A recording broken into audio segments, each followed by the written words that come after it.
राजस्थान में पंचायत और शहरी निकाय चुनावों को लेकर स्थिति लगातार उलझती जा रही है।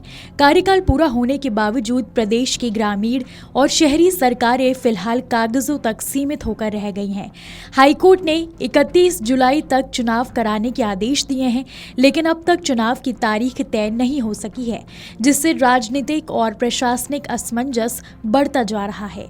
दरअसल राज्य निर्वाचन आयोग ने मतदाता सूची तो जारी कर दी है, लेकिन आरक्षण की प्रक्रिया पूरी न होने के कारण चुनावी अधिसूचना जारी नहीं हो पा रही है। आयोग ने 1 जून को पंचायती राज और स्वायत्त शासन विभाग से एससी, एसटी, ओबीसी और महिला आरक्षण से जुड़ी जानकारी मांगी थी। वहीं अन्य पिछड़ा वर्ग आयोग भी ओबीसी सर्वे को लेकर जिलों से अपडेट ले रहा है। सरकार का रुख इस पूरे मामले में स्पष्ट रूप से ये है कि पहले ओबीसी आरक्षण तय किया जाएगा, उसके बाद ही एससी, एसटी और महिला आरक्षण की प्रक्रिया आगे बढ़ेगी। इसी वजह से चुनाव प्रक्रिया अटकी हुई है और तारीखों को लेकर अनिश्चितता बनी हुई है। ये पूरा मामला अब सिर्फ प्रशासनिक देरी तक सीमित नहीं रहा, बल्कि अदालत की निगरानी में पहुंच गया है। पूर्व विधायक संयम लोढ़ा और अन्य की ओर से अवमानना याचिका दायर की गई है, जिसमें राज्य निर्वाचन आयुक्त और आयोग के सचिव पर कार्रवाई की मांग की गई है। इस याचिका पर हाईकोर्ट में सुनवाई जारी है।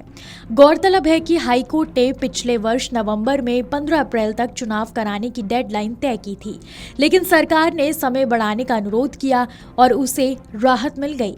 इसके बाद अदालत ने नई डेडलाइन 31 जुलाई तय की, लेकिन इसके बावजूद अब तक चुनाव प्रक्रिया शुरुआती चरण से आगे नहीं बढ़ सकी है।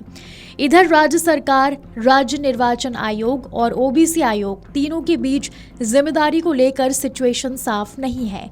हर पक्ष एक दूसरे पर प्रक्रिया आगे बढ़ाने की जिम्मेदारी डालता नजर आ रहा है, जिससे चुनावी प्रक्रिया और धीमी हो गई है। इस पूरे विवाद पर पूर्व राज्य निर्वाचन आयुक्त मधुकर गुप्ता ने तीखी टिप्पणी की है। उनका कहना है कि चुनाव कराना आयोग का संवैधानिक दायित्व है और उसे सरकार पर निर्भर नहीं रहना चाहिए। उन्होंने कहा कि अगर संसाधनों की कमी हो तो भी चुनाव कराए जा सकते हैं, जैसा कि अन्य राज्यों में भी देखा गया है। वहीं विशेषज्ञों और कानूनी जानकारों का मानना है कि पंचायत और निकाय चुनावों का समय पर ना होना संविधान की मूल भावना के खिलाफ है। उनका कहना है कि अब अदालत को सख्त रुख अपनाकर संवैधानिक प्रावधानों की पालना सुनिश्चित करनी चाहिए, ताकि लोकतांत्रिक व्यवस्था प्रभावित ना हो। फिलहाल स्थिति यह है कि राजस्थान में पंचायत और निकाय चुनाव कब होंगे, इसका कोई स्पष्ट जवाब किसी के पास नहीं है। हाई कोर्ट की डेडलाइन करीब है और प्रशासनिक प्रक्रिया अभी भी अधूरी। ऐसे में आने वाले दिनों में ये मामला और ज्यादा राजनीतिक और कानूनी रूप से अहम होता नजर आ रहा है।